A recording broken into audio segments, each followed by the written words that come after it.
Om Swastiastu. Selamat datang di video pembelajaran Ilmu Pengetahuan Alam kelas 7 semester ganjil. Pada kesempatan kali ini di sini saya akan membahas bab 1 tentang objek IPA dan pengamatannya. Nah, pada pertemuan kita yang ketiga ini, di sini kita akan membahas tentang besaran pokok. Nah, pada pertemuan kita yang ketiga ini yaitu tentang besaran pokok, adapun tujuan yang harus kita ketahui. Yang pertama, siswa dapat menjelaskan apa yang dimaksud dengan besaran pokok. Yang kedua, siswa dapat menyebutkan macam-macam besaran pokok beserta satuannya. Dan yang terakhir, siswa mampu menghitung hasil pengukuran dengan menggunakan alat ukur.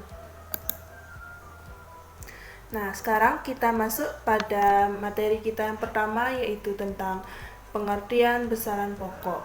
Nah, seperti kita ketahui bahwa pada minggu lalu, itu besaran, ada yang tahu apa yang dimaksud dengan besaran? Nah, jadi besaran itu merupakan hasil pengukuran yang dinyatakan dengan angka. Nah, selain ada besaran, pasti ada yang namanya satuan. Apa yang dimaksud dengan satuan? Jadi, satuan itu merupakan acuan yang digunakan dalam melaksanakan pengukuran. Nah, jadi pengertian besaran pokok itu merupakan besaran yang satuannya telah ditetapkan terlebih dahulu. Nah, jadi besaran pokok merupakan jenis besaran dengan satuan yang telah didefinisikan atau ditetapkan terlebih dahulu. Nah, jadi maksudnya secara mendasar, besaran jenis ini yaitu besaran pokok ini memang sudah memiliki satuan baku. Ada yang masih ingat apa yang dimaksud dengan besaran baku? Jadi, besaran baku itu merupakan satuan yang digunakan untuk mengukur suatu benda, kemudian mampu menunjukkan hasil yang sama dengan pengukuran orang lain. Jadi itu merupakan pengertian dari satuan baku. Nah, jadi pada besaran pokok ini telah ditetapkan secara internasional melalui SI. Apa itu SI? SI itu artinya Sistem Internasional. Nah, dan kemudian besaran pokok ini menjadi pedoman dasar dalam menentukan satuan besaran fisika lainnya. Seperti itu. Kita lanjut pada jenis-jenis besaran pokok. Apa saja jenis-jenis besaran pokok? Nah, jenis-jenis besaran pokok secara umum terdiri dari 7. Bagaimana cara? Ada panjang, massa, waktu, suhu, kuat arus listrik, jumlah zat, dan intensitas cahaya. Bagaimana kita bisa menghafalnya secara mudah dengan menggunakan inisial, yaitu P, W, I, SU, K,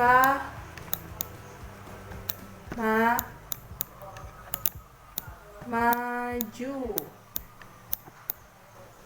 P ini apa? P ini panjang. W, waktu.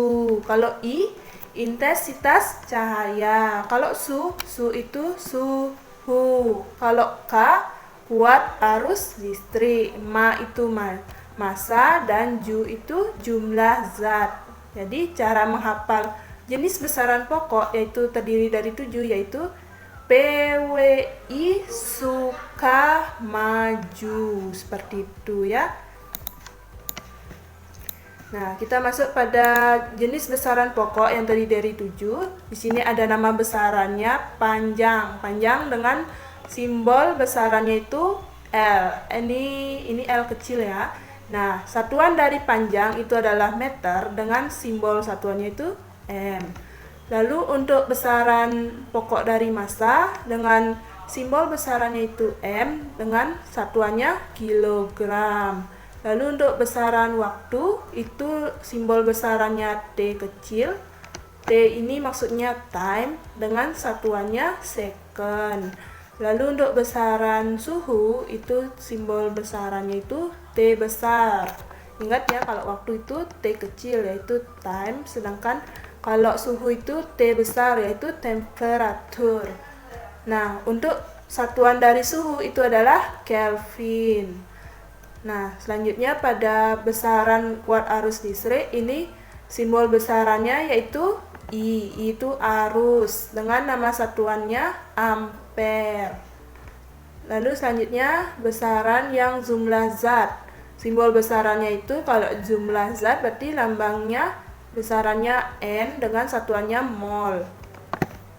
Nah, selanjutnya yang terakhir yaitu besaran intensitas cahaya dengan simbol besaran J dan satuannya kandela.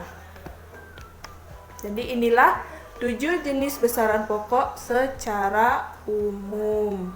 Kita lanjut pada alat ukur pada besaran pokok. Nah, pada di sini ada beberapa macam alat pengukur, yaitu yang pertama alat pengukur panjang, yang kedua alat pengukur massa, yang ketiga alat pengukur arus listrik, dan yang terakhir alat ukur suhu serta alat ukur waktu. Nah, yang pertama kita akan bahas yaitu alat pengukur panjang. Nah, alat pengukur panjang ini ada beberapa ya. Yang pertama kita akan bahas yaitu mistar. Apa itu mistar? Nah, mistar itu merupakan salah satu alat tulis yang sering kalian miliki, yaitu penggaris.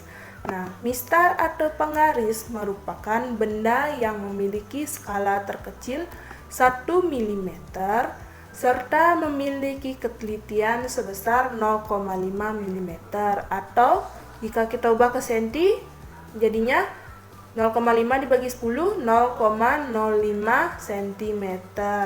Nah, setiap pengukuran dengan menggunakan mistar diusahakan kedudukan pengamat atau matanya kita itu harus tegak lurus dengan skala yang diukur. Nah, kenapa kita harus tegak lurus saat mengamati mistar? Kita harus tegak lurus, jangan ke samping atau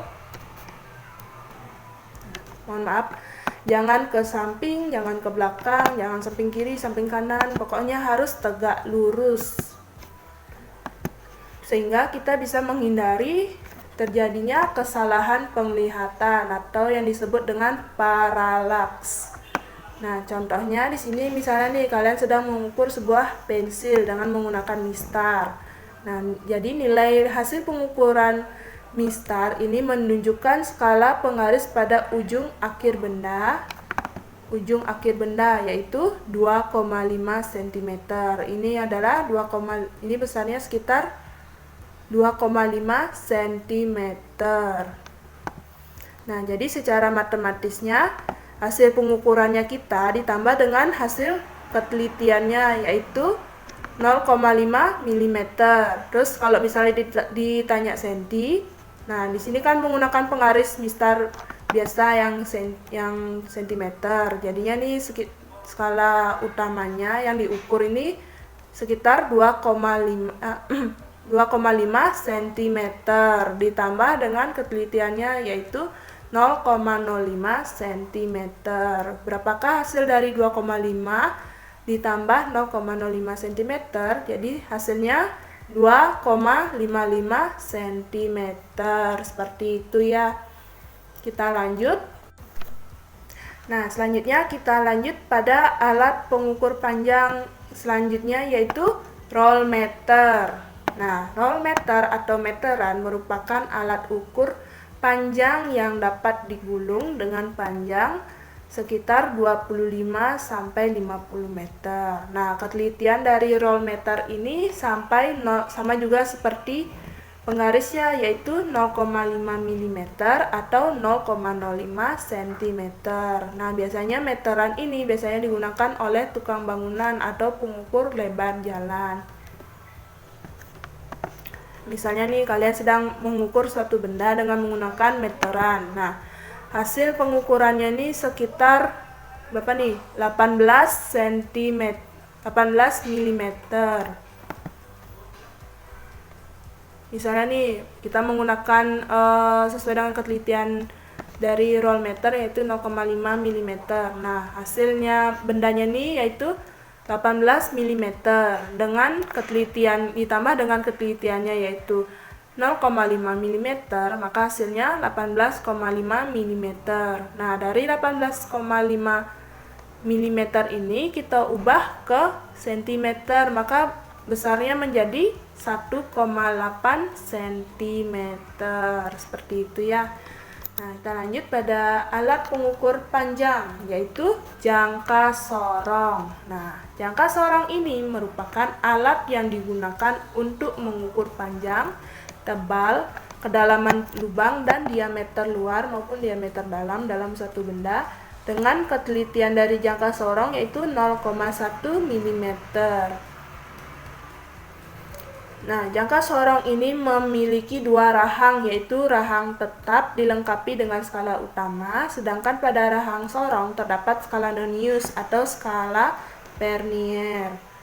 Nah, skala Nonius ini memiliki panjang 9 mm dan terbagi menjadi 10 skala dengan tingkat ketelitian 0,1 mm. Nah, ini merupakan bagian-bagian dari jangka sorong. Ya, ini ada rahang tetap atas, rahang sorong atas, tombol kunci. Ini yang di atas ini merupakan skala utama, kalau yang di bawahnya nih skala Nonius. Nah, kalau ketika kita mengukur suatu benda, maka ini ada muncul tangkai pengukur kedalaman. Nah, di sini ada sorong, yaitu ada rahang tetap bawah dan rahang sorong bawah. Nah, ini merupakan benda yang diukur. Nah, seperti kita lihat pada contoh di ini, gambaran di sebelah kanan. Misalnya nih, kita sedang mengukur mur dengan menggunakan jangka sorong. Nah, kemudian ketika ini adalah skala utamanya 2,4 nih yang mendekati 0. Pokoknya kalau dia sedang mendekati 0, kita sedang mendekati 0, berarti ini besarnya sekitar 2,4. Lalu untuk skala Noniusnya ini besarnya sekitar, cari yang berhimpit ya, 0,07. Sehingga 2,4 ditambah 0,07 maka besarnya berapa nih? 2,4 ditambah 0,07. Hasilnya 2,47 cm. Jadi jangka sorong yang digunakan ini adalah cm. Nah, kita lanjut pada contoh soal yang lainnya. Nah, misalnya nih, kalau misalnya ibu beri kalian soal. Nah, soalnya bentuknya seperti ini. Ini merupakan hasil dari pengukuran jangka sorong. Nah, misalnya nih pada gambar di jangka sorong. Ini lihat dulu skala utamanya di atas, yang berhimpitan dengan angka 0, yaitu 21. Yaitu skala utamanya ditambah ketelitiannya berapa yang kita mau gunakan, itu tergantung soalnya, bisa 0,1 atau 0,01. Misalnya kita pakai yang 0,1 mm dikali skala Noniusnya berapa, kita cari yang mau berhimpitan, yaitu yang ini terbentuk garis lurus, yaitu 0, 1, 2, 3, yaitu 3. 0,1 kali 3 maka hasilnya 0,3. Jadinya 21 ditambah 0,3 maka besarnya 21,3 mm. Seperti itu ya. Sekarang kita lanjut.